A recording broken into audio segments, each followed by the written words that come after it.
నమస్తే cube TV, నేను మీ సరిత. ఈరోజు మనతో పాటు జ్యోతిష్య వాస్తు పండితులు శ్రీ చిలుకూరి ఉదయ్ భాస్కర్ గురూజీ గారు మనతో పాటు ఉన్నారు. ఆయనతో మాట్లాడదాం. నమస్తే గురూజీ. నమస్తే అమ్మ. ఎలా ఉన్నారు? అవును. ఎస్. సో ఎట్టకేలకి ఏపీలో ఓట్స్ శాతం అయిపోయింది. ఇప్పుడు రిజల్ట్ కోసం చాలా మంది ఈగర్గా వెయిట్ చేస్తారు, అటు ఏపీ ఇటు తెలంగాణ ప్రజలు కూడా. అయితే మరి జాతక ప్రకారం ఏపీలో గెలుపు ఎవరి వైపు ఉండబోతుంది? సో ఏ పార్టీ ఎన్ని సీట్లతో ముందంజలో ఉండబోతుంది?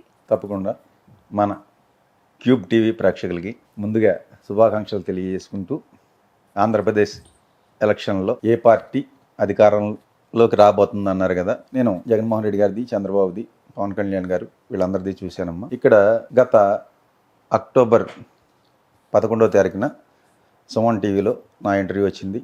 బైరిశెట్టి నాగరాజు గారు ఆయన ఇంటర్వ్యూ చేసినప్పుడు జనసేన టీడీపీ పొత్తుంది, ఈ పొత్తులో కూటమి వస్తే వైఎస్ జగన్మోహన్ రెడ్డి గారికి 117 సీట్లతో అధికారంలోకి వస్తారు, కూటమికి 58 సీట్లు అని చెప్పడం జరిగింది.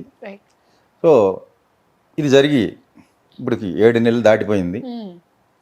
ప్రజెంట్ ఎలక్షన్ టైం దగ్గరికి వచ్చాక బీజేపీ కూడా ఎన్డీఏ కూటమి బీజేపీ టీడీపీ జనసేనలో కలవటం జరిగాక ఒక ఉన్నత స్థానంలో ఉన్న వ్యక్తి నన్ను అడగడం జరిగింది. ఇప్పుడు ఇది వచ్చింది కదా, అప్పుడు ఇలా చెప్పారు, ఇప్పుడు ఏమవుద్దో చెప్పండి అని ఆయన అడగడం వల్ల మళ్ళీ నేను చెప్పడం జరిగిందమ్మా.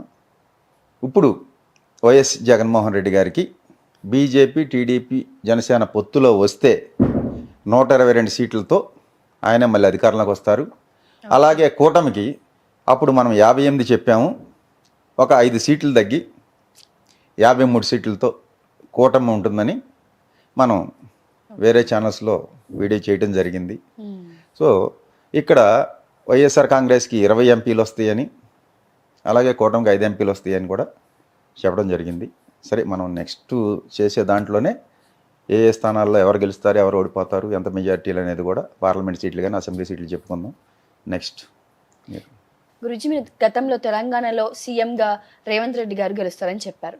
మరి జాతక ప్రకారం ఈసారి అక్కడ ఏపీలో మళ్ళీ జగన్ వస్తారని మీరు చెప్తున్నారు, దాని గురించి? అవునమ్మా, అప్పుడు నేను రిజల్ట్కి 2 రోజుల ముందు కూడా 2 ఛానల్స్లో, 1వ తారీఖు ఒక ఛానల్లో డిసెంబర్ 2వ తారీఖు మనం టీవీలో, డిసెంబర్ 1 హిట్ టీవీలో కూర్చుని కూడా చెప్పాను. కేసీఆర్ గారికి 3వ తారీఖు సాయంకాలం 4 గంటల వరకే సీఎం యోగం ఉంది, 9వ తారీఖు లోపు రేవంత్ రెడ్డి సీఎం అవుతాడు, పూర్తికాలం సీఎం పదవిలో ఉంటాడని చెప్పడం జరిగిందమ్మా. అది మీరు చెప్పినట్లు సీఎంగా జగన్ గారు ఒకవేళ గెలవకుండా బై ఛాన్స్ టీడీపీ అధికారంలోకి వచ్చి ఆయన సీఎం అవుతే, చంద్రబాబు సీఎం అవుతే, మీరు చెప్పిన జాతకం అబద్ధమని ఒప్పుకుంటారా? ఒప్పుకుంటామమ్మా. ఇప్పుడు మేము చెప్పింది, మేము ఇక్కడ లైవ్లో కూర్చొని చెప్తున్నాం కదా, చెప్పినప్పుడు జరగకపోతే మేము చెప్పింది తప్పని ఒప్పుకోవాలి.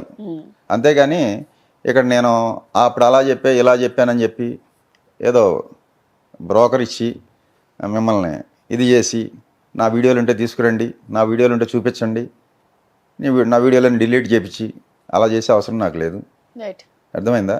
వన్స్ ఒక మాట చెప్పామంటే ఆ మాటకి కట్టుబడే ఉంటా చనిపోయేంత వరకు కూడా. ఒకవేళ నేను చెప్పింది జరగకపోవచ్చు, ఎస్, జరగకపోతే మీ టీవీలో కూర్చుని నేను చెప్పింది తప్పు అని నేను ఒప్పుకుంటా. అర్థమైందా మీకు? Next right. కొంతమంది జ్యోతిష్యులందరూ 100% సీఎం చంద్రబాబు గారే, ఎందుకంటే ఆయన జాతక రీత్యా ఆయన అయ్యే అవకాశాలు ఉన్నాయి, 100% అయ్యే అవకాశాలు ఉన్నాయి అంటున్నారు. దానికి మీ సమాధానం? ఇప్పుడు మా జ్యోతిష్యులే చాలామంది కూడా టీవీలో కూర్చుని జగన్మోహన్ రెడ్డి గారే అవుతారు జాతక రీత్యా అని మరి కొంతమంది ఇలా కూడా చెప్తున్నారు, కొంతమంది అలా కూడా చెప్తున్నారు. సరే, అది వాళ్ళ పరిజ్ఞానం బట్టి చెప్తారమ్మా. ఇక్కడ నేను కూడా 122 సీట్లు వస్తాయి అని చెప్తున్నా అంటే అది నా పరిజ్ఞానం బట్టి చెప్తున్నాను.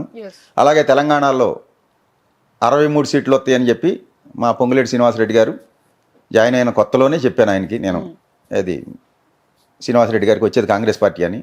తర్వాత రిజల్ట్ వచ్చే ముందు కూడా 64 నుంచి 67 వస్తాయి అన్న, అదే 64తో వచ్చినాయి. పూర్తికాలం గవర్నమెంట్ ఉంటుందని కూడా చెప్పాను. ఏది ఇక్కడ రేవంత్ రెడ్డి గారు ఉంటారా ఊడిపోతారా అని అన్నారు. పూర్తికాలం ఉంటుంది. మే తర్వాత ప్రమాణ స్వీకార ముహూర్తం ప్రకారం ఈ మే తర్వాత కొంచెం ఫైనాన్షియల్ ట్రబుల్స్ ఎదుర్కొంటాడు ఈయన. అది కొన్నాళ్ళు జరుగుద్ది. ఏదైనా 27 దాటేటప్పటికి ఈ ప్రమాణ స్వీకార ముహూర్తం ప్రకారం సెట్ అవుద్ది.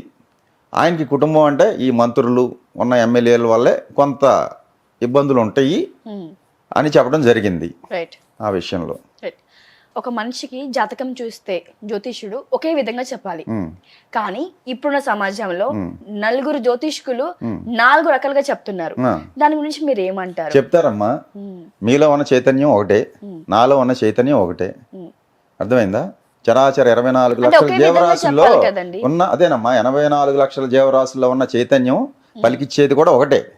కానీ నేను వేరేగా పలుకుతా, మీరు వేరేగా పలుకుతారు, మీరు వేరేగా ఆలోచిస్తారు, నేను వేరేగా ఆలోచిస్తా.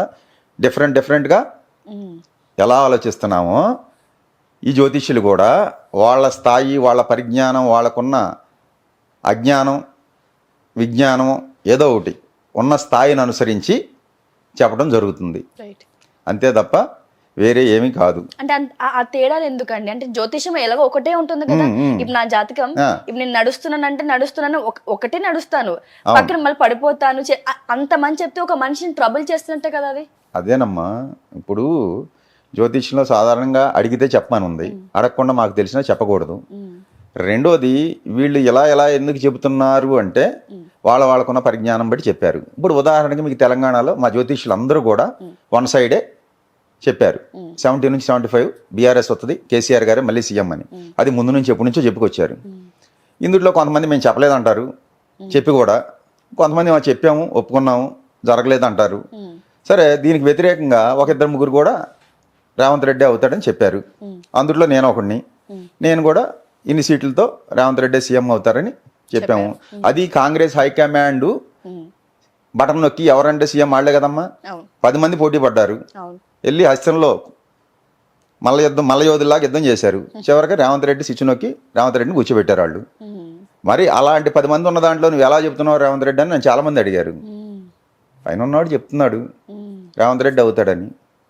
జరిగిందా లేదా? ఇక్కడ మా జ్యోతిష్యుల్లో మాకున్న పరిజ్ఞానంలో తప్పు లేనుంటే మాయే కానీ, శాస్త్రంలో కానీ, విశ్వంలో ఉన్న శక్తిలో కానీ ఏ తప్పు లేదు. భగవంతుడు ఒకే రూపం, ఉన్న శక్తి, అది అల్లా అనుకోండి, జీసస్ క్రైస్ట్ అనుకోండి, మీరు హనుమంతుడు అనుకోండి, లార్డ్ వెంకటేశ్వర స్వామి అనుకోండి, ఎన్ని రూపాయలు వచ్చినా ఉన్నది ఒకటే చైతన్యం. ఆయన రోజు అష్టోత్తర సహస్రనామం చేసేవాడందు ఒకే దృష్టి ఉంటుంది. కత్తి తీసుకుని రోజు మర్డర్లు చేసి దొంగతనాలు చేసి బతికేయడందు కూడా సమదృష్టితోనే ఉంటాడు. భగవంతుడు అందరినీ సమదృష్టితో చూస్తాడు. ఇక్కడ భేదభావం మందే, వీడు దొంగ, వీడు ఇది అని భేదభావం మనం చూస్తాం తప్ప భగవంతుడికి ఏం లేదమ్మా. సృష్టిలో సకల ప్రాణుల్ని కూడా సమానంగా చూస్తాడు. రైట్. నెక్స్ట్, సో ఏపీలో ఎంపీగా షర్మిల గారు చేస్తున్నారు, కడప నుంచి పోటీ చేస్తున్నారు. ఆవిడకి గెలుపుందా? అలాగే ముందు కాంగ్రెస్ పరిస్థితి ఎలా ఉండబోతుంది కడపలో? షర్మిల గారి జాతకం ఒకసారి నేను చూశానమ్మా. సో షర్మిల గారి జాతకం 2025 ఫిబ్రవరి నుంచి ఇప్పుడు కొన్న దానికన్నా కూడా ఇబ్బందులు ఎక్కువ అవుతాయి. ఆంధ్రప్రదేశ్లో కాంగ్రెస్ పరిస్థితి దిగజారిపోయింది ఎప్పుడో, అదే కంటిన్యూ అవుద్ది, కనుమరుగవుద్ది. ఇక్కడ ఆంధ్రప్రదేశ్లో రేపు మళ్ళీ సీఎం అయ్యే జగన్మోహన్ రెడ్డి గారు 2034 వరకు కూడా ఈయనే సీఎం పదవిలో ఉంటారు. 2019లో ఎక్కిన జగన్మోహన్ రెడ్డి గారు 2034 వరకు ఇదే పదవిలో కొనసాగుతారు. తర్వాత ఒక 5 years ఆయనకి గ్యాప్ వస్తుంది. 39 వచ్చేటప్పటికి మళ్ళీ సీఎం అయ్యి మళ్ళీ ఒక 2 times కదండి, నెక్స్ట్ 3 times అమ్మా. 2019, 24, 29 కూడా ఆయనే అయ్యి 34కి దిగిపోయి ఒక 5 years గ్యాప్ వచ్చి 39లో అయ్యి మళ్ళీ ఒక 5 ఏళ్ళు చేసి ఆయన జీవిత కాలంలో ఒక 20 సంవత్సరాల యోగం ఉంది. చంద్రబాబు నాయుడు గారికి ఎలా 14 సంవత్సరాల యోగం ఉందో, కేసీఆర్ గారికి ఎలా 9.5 ఏళ్ళు యోగం ఉందో, అలాగే జగన్మోహన్ రెడ్డి గారికి కూడా ఒక 20 సంవత్సరాల యోగం ఉంది. ఇది కాలం నిర్ణయించింది. ఇప్పుడు మేము చెప్తున్నాం ఇక్కడ కూర్చుని, రేపు ఇది ఇవాళ 20వ తారీఖు, రేపు 4వ తారీఖు రిజల్ట్ వచ్చాకే కదా ఆయన సీఎం అయిందా లేదా అనేది తెలిసేది. ఇప్పుడు నేను చెప్పింది నిజమా కాదా అని. మళ్ళీ 29 ఎలక్షన్లో ఆయన గెలిచి మళ్ళీ సీఎం అయితేనే కదా ఈ ఉదయభాస్కర్ అనేవాడు చెప్పింది నిజమా కాదని తెలిసేది. 34 దాకా ఎన్ని సంవత్సరాలు ఉంది, వెయిట్ చేయాలి. రిజల్ట్ వస్తాకి మనం చెప్పిన మాట జరిగిందా లేదా అని తెలుసుకుంటాకి 9 సంవత్సరాలు పడద్ది, లేదా 10 సంవత్సరాలు పడద్ది. అది రైట్. రిజల్ట్ రావడానికి. మీరు ఇందాక పదే పదే జగన్ సీఎం అవుతారని ఖచ్చితంగా బలగుద్ది చెప్తున్నారు. సీఎం మళ్ళీ ఇంకొకసారి జగన్ గారు అవుతే రాష్ట్ర పరిస్థితి ఎలా ఉండబోతుంది ఏపీ? సీఎం మళ్ళీ జగన్మోహన్ రెడ్డి గారు అవుతారు. రాష్ట్రాన్ని పరుగులు పెట్టిస్తాడు.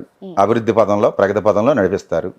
ఇప్పుడు చెప్పే అన్నీ కూడా అభివృద్ధి ఏముంది ఏముంది అనేది వాళ్ళకి అజ్ఞానం అనే కళ్ళు పొరలు కమ్మి ఏమీ కనపట్ల. ఏది జగన్మోహన్ రెడ్డి చేసిన అభివృద్ధి ఒక మాయ కమ్మి వాళ్ళకేం కనపట్ల. ఆ మాయ పొర తొలగినప్పుడు అభివృద్ధి ఏంటనేది కనపడద్దమ్మా. పిఠాపురం నుంచి మనకు తెలిసిందే పవన్ కళ్యాణ్ గారు, వంగగీత గారు పోటీ చేయడం జరిగింది. గెలుపు ఎవరి వైపు ఉంటుంది? ఈసారి పిఠాపురం నుంచి పవన్ కళ్యాణ్ గారు గెలుస్తారా? అసెంబ్లీకి వెళ్ళే ఛాన్సులు ఉన్నాయా?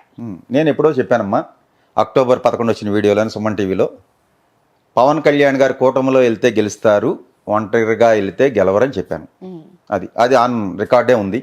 ఇప్పుడు కూడా కూటమిలో వెళ్ళారు కాబట్టి గెలుపు అవకాశాలే ఉన్నాయి ఆయనకి. అసెంబ్లీలోకి అడుగుపెట్టే అవకాశాలే ఉన్నాయి. దేశవ్యాప్తంగా అధికారంలోకి వచ్చే పార్టీ ఏది? దేశవ్యాప్తంగా నేను ఎప్పుడో చెప్పాను గత ఇంటర్వ్యూల్లోనే, మళ్ళీ బీజేపీ వస్తుందమ్మా ఎన్డీఏ కూటమికి. అప్పుడు 305, 310 సీట్లతో అని చెప్పాను. ఇప్పుడు మీ టీవీలో కూర్చుని ఎన్డీఏ బలం అది లోపలున్న బయట నుంచి మద్దతు ఇచ్చిన పార్టీలతో అయినా సరే, ఏదైనా ఎన్డీఏ బలం పార్లమెంట్లో 360 సీట్లు ఉంటాయి. లోపల ఉండకుండా బయట నుంచి మద్దతు ఇచ్చేవాళ్ళు ఉంటారు. ఉదాహరణ జగన్మోహన్ రెడ్డి బయట నుంచే మద్దతు ఇచ్చాడు కదా బీజేపీకి గత 5 సంవత్సరాలు. అలాగా ఇచ్చిన ఏదైనా ఎన్డీఏ కూటమికి 360 సీట్లు బలం పార్లమెంట్లో ఉంటుంది. ఏపీలో 25 ఎంపీ సీట్లు ఉన్నాయి. మరి వైఎస్ఆర్సీపీకి ఎన్ని సీట్లు రావచ్చు? అలాగే తెలంగాణలో ఏ పార్టీకి ఎంపీ సీట్లు ఎన్ని రావచ్చు? ఆంధ్రాలో వైసీపీకి నేను చెప్పేది 20 ఎంపీ స్థానాలు వస్తాయని, కూటమికి 5 వస్తాయని చెప్పడం జరుగుతుంది. అలాగే తెలంగాణలో కూడా కాంగ్రెస్కి ఒక 9 ఎంపీ స్థానాలు వస్తాయి. ఎంఐఎం ఒకటి వస్తుంది. ఒక బీఆర్ఎస్ 3 నుంచి 4 ఉండొచ్చు. బీజేపీ ఒక 3 స్థానాలు ఉంటుందమ్మా, ప్లస్ ఆర్ మైనస్. ప్రస్తుతం జగన్ గారి జాతకం ఎలా ఉంది? అలాగే బాబు గారి జాతకం ఎలా ఉంది?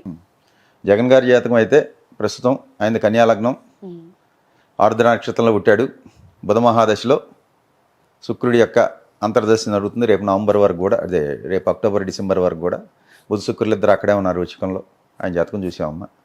ఆయన జాతకం ప్రకారం మళ్ళీ 122 సీట్లు గెలుచుకుని మళ్ళీ ముఖ్యమంత్రిగా ఆయన ప్రమాణ స్వీకారం రేపు ఆంధ్రాకి మళ్ళీ చేస్తారు వైజాగ్లో. రైట్. ఇది సత్యం. సో సీఎం రేవంత్ రెడ్డి గారు ఇందాక మనం డిస్కషన్ చేసుకున్న ప్రకారంగా 5 ఏళ్ల పరిపాలనలో ఉంటారని కొంతమంది, ఉండరు అని కొంతమంది, మధ్యలో దిగిపోతారని కొంతమంది. ప్రస్తుతం ఆయన జాతరీత్యా ఆయన సిచ్యువేషన్ ఎలా ఉండబోతుంది? నేను చూశానమ్మా ఆయన జాతకం. వేరే విశ్లేషణలో చెప్పాను ఆయనకి ఫలానా దశ స్టార్ట్ అయింది, ఈ టైం నుంచి ఈ టైంకి తప్పకుండా ముఖ్యమంత్రి అవుతారని. ఆ ఇంటర్వ్యూలో కేసీఆర్ గారి జాతక విశ్లేషణ, ఈయన జాతక విశ్లేషణ కూడా చేసి చెప్పడం జరిగింది. ఆయన కొండారెడ్డిపల్లిలో 4:30కి పుట్టారు. ఈ లగ్నం మేషలగ్నం, సప్తంలో ఈ గ్రహాలు ఉన్నాయని, షష్టాధిపతి సప్తంలో ఉన్న బుధ మహాదశ ప్రారంభం అయ్యాకే ఈయనకి సీఎం యోగం వస్తుందని చెప్పడం జరిగింది. అలాగే వచ్చారు. ఈయన పూర్తికాలం, మీకు లైవ్లో చెప్తున్నాను, పూర్తికాలం 5 ఏళ్ళు సీఎంగా కొనసాగుతారు. ఇంతకుముందు కూడా 2014లో కేసీఆర్ గారు అవుతారని చెప్పాను. 2019లో 18 డిసెంబర్ 13న కేసీఆర్ గారు మళ్ళీ ప్రమాణ స్వీకారం చేస్తారని చెప్పాను. అలాగే చేశారు. ఆయన రేపు సాయంకాలానికి దిగిపోతారని చెప్పాను. అదే జరిగింది. అది రేపు 2019లో కూడా జగన్మోహన్ రెడ్డి గారికి 126 ఎమ్మెల్యే సీట్లు ప్లస్ 21 ఎంపీ సీట్లు వస్తాయి అన్నాను. నన్ను అందరూ వీడు ఏదో అని చెప్పి ట్రోల్ చేసి అన్నారు. సరే వచ్చాక తెలిసింది కదమ్మా, రేపు కూడా వచ్చాకే తెలుస్తుంది. ఈలోపు ఈ 10 రోజుల్లో 15 రోజులు ఉంది మన వీడియో వచ్చేటప్పటికి రిజల్ట్ వస్తుంది. 15 రోజుల్లో కామెంట్లు చేస్తూనే ఉంటారు. వాళ్ళందరినీ మనం పట్టించుకోమమ్మా. ఇది తెలంగాణలో బీఆర్ఎస్ పార్టీ అంతమైపోతుంది, ఇంకా కేసీఆర్ జైలుకి వెళ్తాడు అని అంటున్నారు. ప్రజెంట్ కేసీఆర్ గారి జాతక ప్రకారంగా ఆయన సిచ్యువేషన్ ఎలా ఉండబోతుంది గురు? అదే సిచ్యువేషన్ అయితే బాగోలేదమ్మా. నేను చెప్పాను అక్టోబర్ 9 నుంచి ఎప్పటి నుంచో ఆయనకి బాగోలేదు, బ్యాడ్ టైం స్టార్ట్ అయిందని. సో ఆ తర్వాతే డిసెంబర్ 19 వరకు ఉంది అది ఆ గ్రహం. ఆ జరిగే కాలంలో ఇబ్బంది ఉంటుంది అన్నాను. అదే టైంలో దిగిపోయారు, ప్లస్ పడిపోయి ఆయనకి సర్జరీ అయింది కూడా డిసెంబర్ 19 ముందే. సో ఆయనకైతే 2028 వరకు కూడా ఈ పార్టీ అయితే ఉంటుంది. ఆ తర్వాత ఆలోచించాలి ఉంటుందా ఉండదా అనేది. రైట్. ఇది ఒక పర్సనల్ క్వశ్చన్ గురువు గారు మీ గురించే. మీ దగ్గర ఉన్న ఒక మంత్రదండం ఒక వింతగా ఉంది, అసలు నేను ఎప్పుడు కూడా చూడలేదు దాన్ని. సో దాంతో జాతకం ఎలా చెప్తారు? దాంతో జాతకం చెప్పడం కాదమ్మా, భవిష్యత్తు చెప్తున్నాం. అది రేపు అదే జాతకం అనేది కాదు ఇక్కడ. జాతకం అంటే హారోస్కోప్ కావాలి, గ్రహాలు ఇవి అవి. అది డివైన్ ఆస్ట్రాలజీ అని చెప్పి విశ్వంలో ఉన్న శక్తికి, విశ్వంలో ఒక శక్తి నడిపిస్తుంది కదా, దానికి కనెక్ట్ అయ్యేదే. అది ఒక ఇన్స్ట్రుమెంట్ మంత్రదండం అనేది నేను చూసేది. ఇదంతా జనాల్ని మోసం చేయడానికి కానీ కొంతమంది చెప్పిన ప్రజలకి మీరు ఇచ్చే సమాధానం ఏంటి? తప్పే ఉందండి, యద్భావం తద్భవతి. ఇప్పుడు మీరు మోసం చేస్తున్నారు అనుకున్నారు అనుకోండి, నాలో ఒక మోసగాడు కనపడతాడు. ఇప్పుడు నేను పలికేది సత్యం అనుకోండి, నేను చెప్పింది జరిగింది చాలామందికి, వాళ్ళందరూ ఏమనుకుంటారు, ఓహో ఈయన చెప్పింది జరిగింది అని అనుకుంటారు కదా. అది ఇక్కడ నేను జనాలను మోసం చేసి నేను డబ్బులు సంపాదించుకుని నీకు ఆ పూజలు చేయాలి, ఈ హోమాలు చేయాలి, 10 లక్షలు పట్టురా, 12 లక్షలు అవుద్దని నేనేం చెప్పట్లేదు కదా.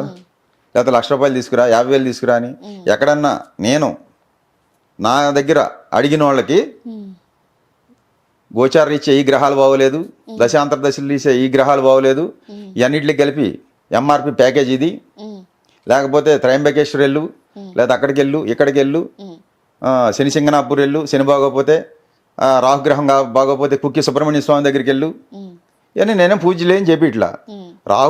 రాహు నీ పక్కన ఇంట్లో రాహు ఉన్నా అక్కడ భగవంతుడు ఉన్నాడు. ఒకటికి ఎవరికో చెప్పాను నేను, గురువుగారు నేను కుక్కి వెళ్తున్నా అన్నాడు. దేనికి రా అన్నా, ఆ రాహు సుబ్రహ్మణ్య స్వామి రాహు ఇప్పుడు నాకు అంతర్దశ జరుగుతుంది అన్నాడు. వాడు కూడా ఆస్ట్రాలజరే, తెలుసు అనమాట, మమ్మల్ని కోచింగ్ చేస్తుంటారు. ఈ రాహు గ్రహం నీ పక్కన లేదా అన్న అంటే ఎక్కడుంది గురుగారు, కుక్కీలో ఉన్నాయో ఉన్నాడు అన్నాడు. అవి పుణ్యక్షేత్రాలు అయ్యో ప్రశస్తమైన కాలంలో పుట్టిని అక్కడే ఉంటాడండి భగవంతుడు, నీ పక్కన ఉన్న విగ్రహంలో కూడా ఉన్నాడు, నువ్వు చూడగలిగే భావంతో ఉంటుంది అన్నా. లేదు వెళ్తున్నా అన్నాడు. సరే నీ కర్మ వెళ్ళు అన్న. వత్త అవుటర్ రింగ్ రోడ్లో హైదరాబాద్ ఎక్కాక యాక్సిడెంట్ అయింది. హాస్పిటల్లో ఫోన్ చేశాడు, గురువుగారు కుక్కీ వెళ్ళి వస్తున్నాము, కారు చెత్త అయిపోయింది, మేము బతికున్నాము అన్నాడు. వెళ్ళకపోతే జరిగేది కాదు కదా. మరి కుక్కీలో ఉన్న రాహు ఏం చేసింది చెప్పండి. ఎంతోమంది పుణ్యక్షేత్రాలకు వెళ్తా యాక్సిడెంట్లే చనిపోతున్నారు. నిజమే. మరి ఆ భగవంతుడు రక్షించాలి కదా. కర్మని ఎవడో తప్పించలేడమ్మా. ఇక్కడ మేము కూర్చుని నేను చెప్పినా ఇంకోటి చెప్పినా ఎవడో చెప్పినా కబుర్లు చెప్తాం తప్ప కాలక్షేపానికి జనాలకి ఈ కర్మని ఎవడో తప్పించలేడు. ఇప్పుడు అక్కడ జగన్మోహన్ రెడ్డికి అవ్వాలని ఉంది, అదే అవుద్ది. అర్థమైందండి. దాన్ని నాకు ఇష్టం ఉన్నా లేకపోయినా ఎవడన్నా తప్పించలేము, దీన్ని ఎవడో మార్చలేము. ఏమి రాసి ఉంటుంది, ఫిక్స్ అయిపోయి ఉంటుందండి, అదే జరుగుద్ది. దానికి తగ్గట్టే ఆ జీవుడు డ్యాన్సులు వేస్తాడు. అర్థమైందండి. నేను ఆడతా అనుకునేది అజ్ఞానం. నేను సంపాదించే 100 కోట్లు లేదా బిర్లా టాటా అనుకుంటాడు.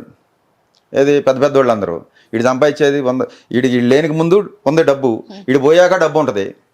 వీడు వర్తా డబ్బు ఏమి లేదు, కొత్తగా సంపాదించారు, తీసుకెళ్తా పట్టుకెళ్ళేది లేదు. నేను సంపాదించేది అనుకునేంటి, ఇప్పుడు ఇక్కడ కూర్చుని నేను చెప్పా జ్యోతిష్యం జరిగింది, నేను చెప్పా జరిగింది అనేది ఒక అజ్ఞానం. అది జరగాల్సి ఉన్నది జరుగుద్ది, దాన్ని తెలుసుకుని చెప్పడమే జ్యోతిష్యం.